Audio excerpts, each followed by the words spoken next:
Alright, and we continue the countdown at number 5. Yes, number 5 is the DC Comics superhero. Yes, an All-Star Squadron member and later JSA member. And the three men also that have taken up the mantle of this name. Yes, today I'll be talking about the hero known as Amazing Man. And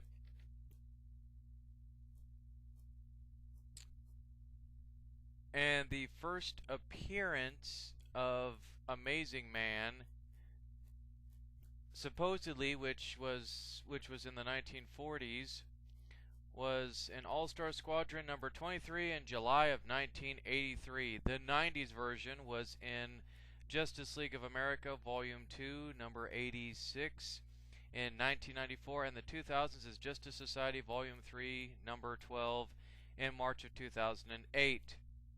The 40s one was created by Roy Thomas and Jerry Ordway. 90s was Dan Vidu and Mark Campus, and in the 2000s Jeff Johns and Dale Eaglesham. First, let me actually talk about the first one, which was Will Everett, who was a promising young African-American Olympian who competed in the 1936 Summer Olympics in Berlin, but his post-Olympic career dissolved into juvenile profession at a laboratory owned by Dr. Terry Curtis, also known as Cyclotron. By an accident involving an explosion of some equipment in which he was exposed to, which was developed by the criminal mastermind the Ultrahumanite, Everett would quickly develop the ability to mimic whatever properties he touched, very similar to that of Crusher Keel, the absorbing man in the Marvel Universe. For example, if he touched steel, his body would become entirely composed of steel.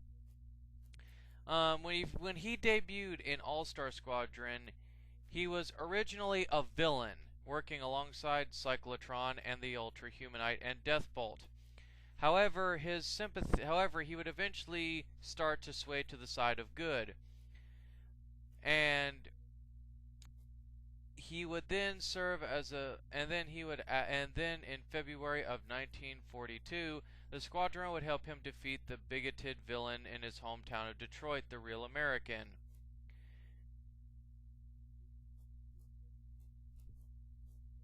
And during the first crisis, Amazing Man was one of a group of heroes chosen by the Monitor to stop the Anti-Monitor's quest for destruction.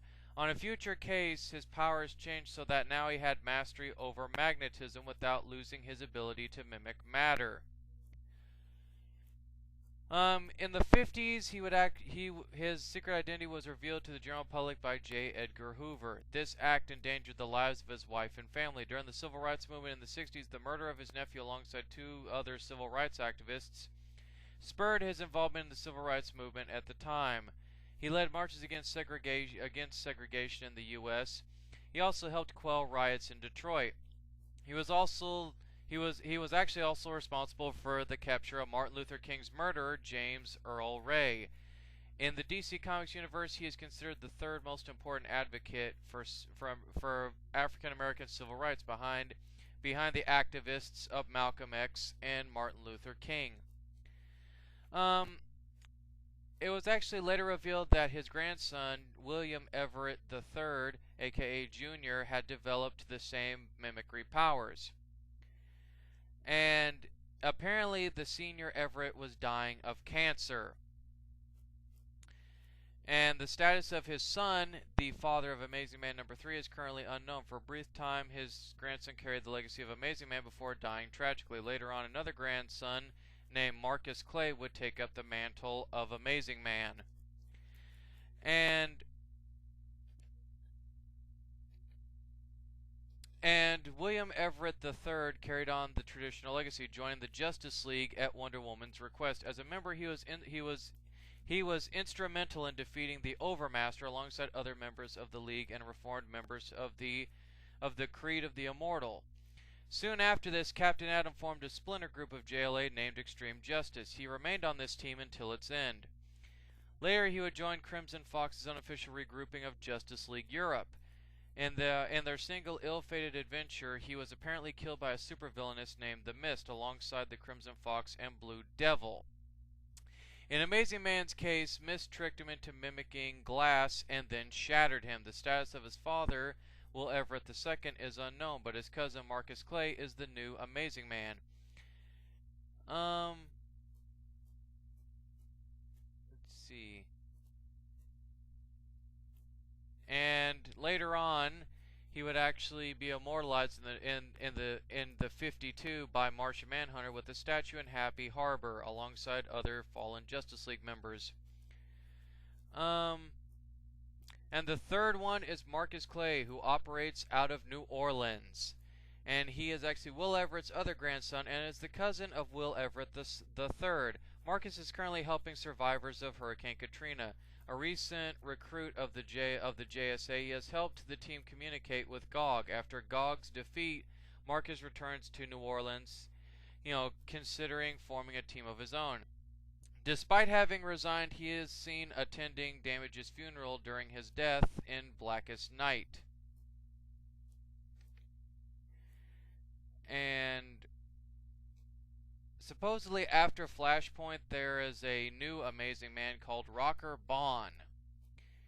But we're not going to get into him. And